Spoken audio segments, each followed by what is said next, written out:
Okay, hello and welcome to this little tutorial I've put together because a friend asked me to do this for them because they've pledged on the Mantic Kickstarter for Dead Zone and they've got hold of some MDF shipping containers really, and they want to learn how to make a really realistic chipping effect and warm paint job and how I would go about it.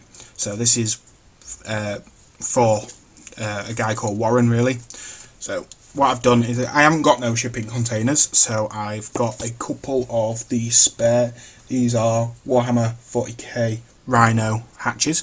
So I've got a couple of these and I'm going to show you two ways I would weather these guys. So these have just been glued together with standard plastic glue and then primed with Vallejo surface primer. You could use any surface primer, it's not really essential, just it has to be primed, otherwise you're not going to be able to do this. So which way you do it, this first step I'm going to show you is the same for both weathering techniques. It's just what you do afterwards is what makes it different. So what we're going to need is a few materials to do this. We're going to need some Humbrol enamel thinners and some Humbrol matte coat. You can use a acrylic varnish to do this procedure, but I prefer enamels. It's much harder wearing and basically I just prefer it. And if you're working with a porous material like MDF or any of those sort of very absorbent materials, MDF, plaster, any of that sort of thing, you want a base coat that is not going to soak in instantly, which would happen with an acrylic one. You wouldn't get much working time. So that's how I would do it, and it's much harder wearing, so we're just going to work on one. We also are going to need some form of disposable palette. I would advise not using your proper painted palette, because if you accidentally leave this, you ain't shifting it. Once this stuff is set, it's there permanently. We're going to need a set of weathering powders. These are Forge World ones, but you could use MIG, Humbrol, any of these. I've just got some of these left over. So I've got three different rust tones here. I've got a light rust, a orange rust, which is a very bright, vibrant colour, and an aged rust. I'll just show you what these look like inside. See that it's just basically a powder. So what we're going to do first is we're going to take our matte coat. I'm just going to need to stir this up a little bit because it is quite thick. If you leave it to let it stand for a while, it will get very thick. Sorry about the clicking noise. Oh, these Humbrol pots are quite difficult to get into. Come on, open.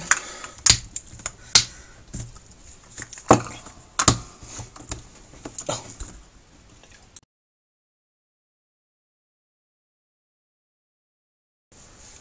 Sorry about that. After many expletives later, I managed to get the lid off. I had to end up taking the safety cap off the top because it worn away. One of the plastic clips inside had snapped, so I couldn't get the lid off. So what we're going to do is we're going to mix up a matte coat and thinners mix. So we can get a bit of matte coat on here. Put our lid back on, and then I use standard Wilko's turpentine for cleaning my brushes. You could use Wilko's enamel thinners to do this, but I prefer to go for the cheaper option. It's like £1.50 for a big litre bottle, near enough. So we're going to crack open our enamel thinners and we're going to make a rather runny mix. This is kind of like a two-brush blending method that we're going to be using here. So we take some enamel thinners and we mix it in with our matte coat. We have a nice runny mix, so as you can see it's probably need a little bit more in there, so what we're going to do is we're going to apply this to the surface of our item we want to weather, so we get a nice liberal coating of this on here. Not too thick and not too thin, just enough. So give this a nice coating to here like this.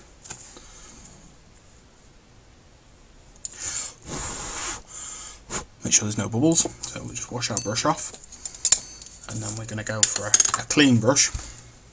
Just get this out of the way, and then we're going to take our weathering pigments.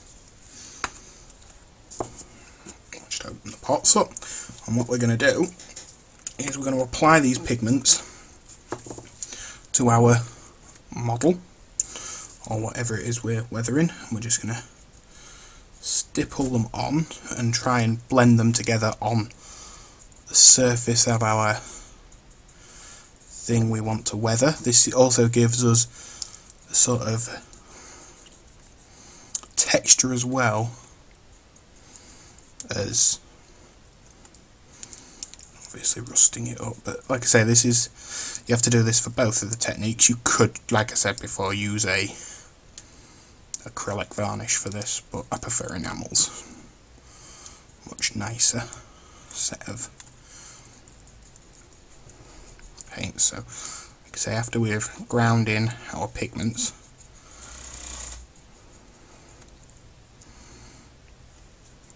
so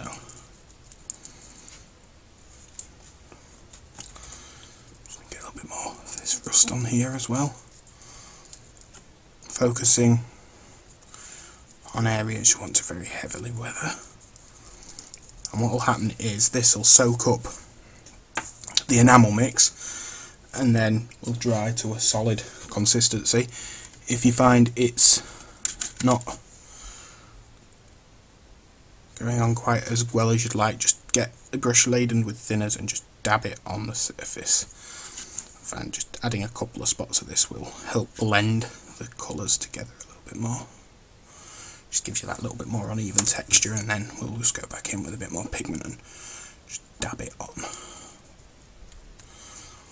So this gives us nice tones that we're looking for. So that will take about 2 hours to fully dry. So do is I'll go back in with the other one. We'll do the other one just to show you.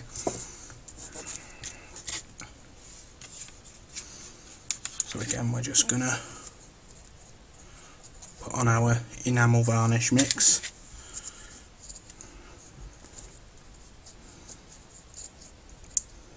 Surface of our piece. So my camera's having a little bit of difficulty white balancing this because of the light colour of the primer. So we'll just again just go in, just dab on some weathering pigments, random patterns. It doesn't really make any difference of how you do this. There's no right or wrong way. Just keep blending them until you're happy with the outcome.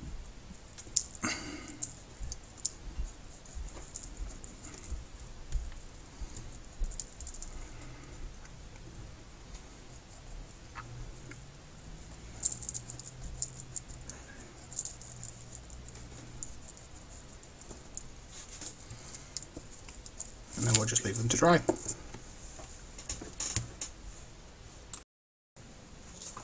Okay, so now as you can see, the weathering powders have had a chance to dry and they're well stuck down to the surface. They're not going to move. Got a nice effect on this. And see the one. So what we're going to do is we're going to put one of these aside for now, and we're going to do the easy technique first.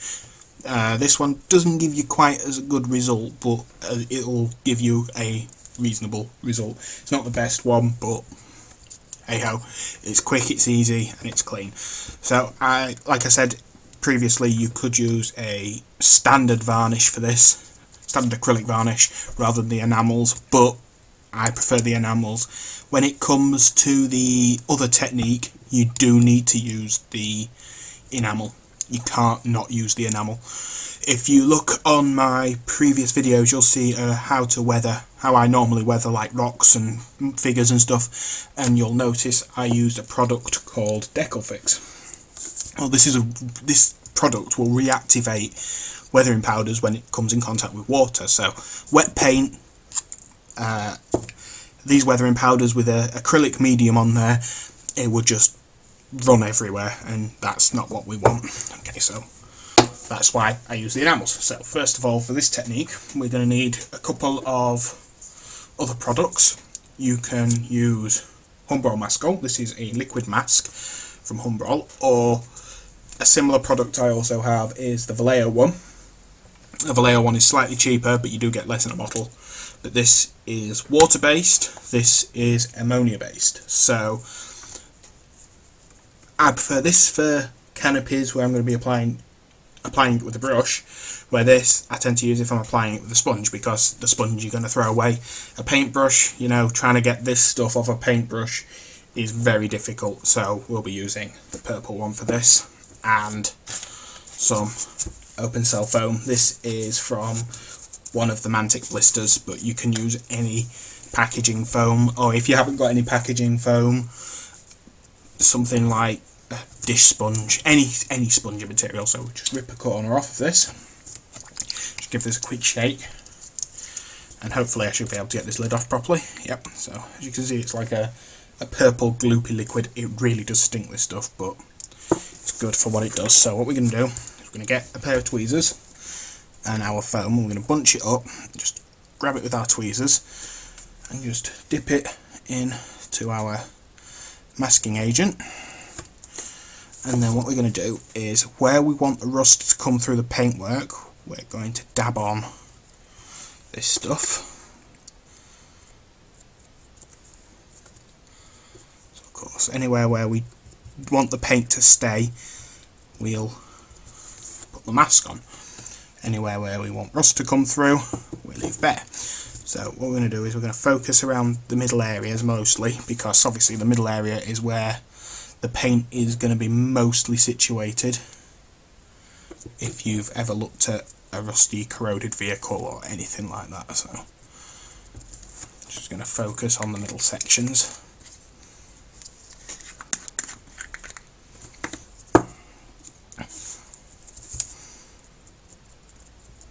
So we're just going to dab this on here. This stuff takes about 20 minutes to dry, give or take.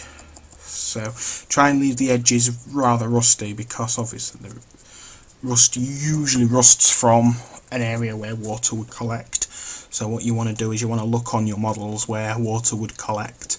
So if it was a container, for example, you would want to focus the less paint towards the upper edges where water's going to drip down, and along the lower edge, like if this was a container standing this way up, this top edge would remain clean, or a lot of paint would be here, so you'd mask a lot of this bit off here, and at the bottom you would leave more of a rust, because the water would dribble down the sides and congregate along this bottom edge here, so this would remain more rusty. So once we're happy with our pattern and how it looks, so I'm quite happy with how this is looking now, we'll then just put this aside and leave it for a little while, and we'll just throw this bit of sponge away because we're not going to need it anymore, and I will be back once the mascol is dried.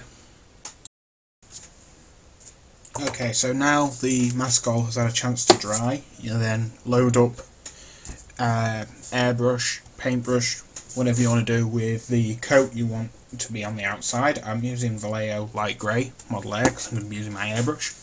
I've thinned this down a little bit more than normal, sorry about that, to facilitate the painting method. So sorry if the noise of my compressor is a little loud, but so what we're going to do now is going to give this a nice even coat of whatever colour your top colour would be. So just going to give this a quick spraying.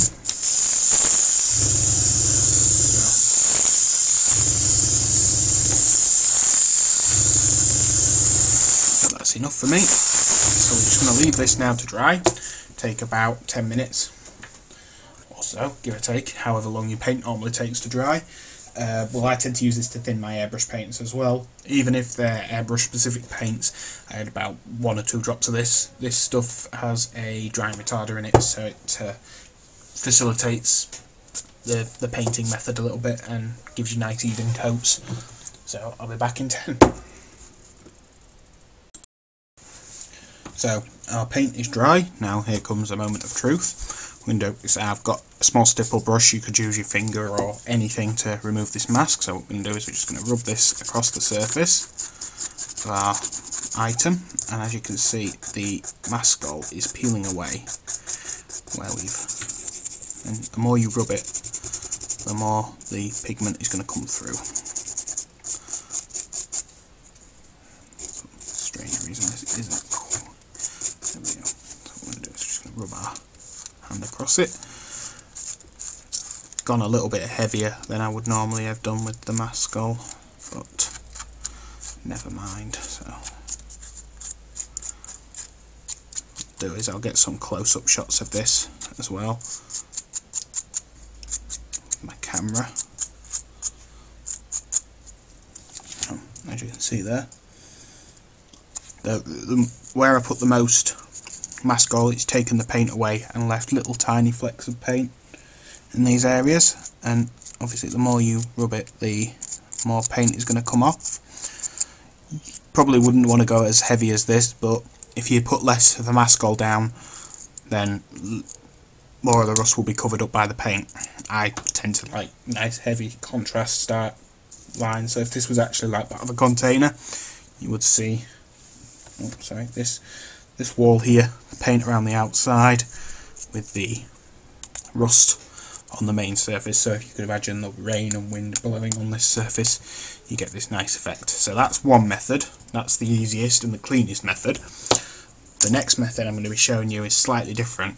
We don't need to use any mask skull, but what we will need to use is some Deco Fix. You may have seen this before. So what we're going to do is I'm going to get me a little palette. So we're going to use this one, and we're going to use a different colour this time. Whoops, I accidentally unplugged my camera there. So sorry about that. So as I said, I'm going to do it a slightly different colour. So we're going to use blue-grey this time for this piece. So we're going to add a couple of drops of paint to our mix,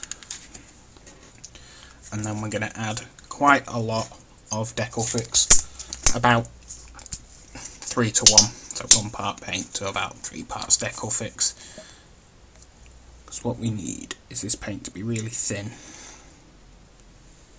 This will facilitate the drying process. What we're going to do is just leave that to dry for I'm just going to mix this up. Just give me a second to find a paintbrush. Well, this one will do. So I'm just going to mix this together. So this is quite a thin paint,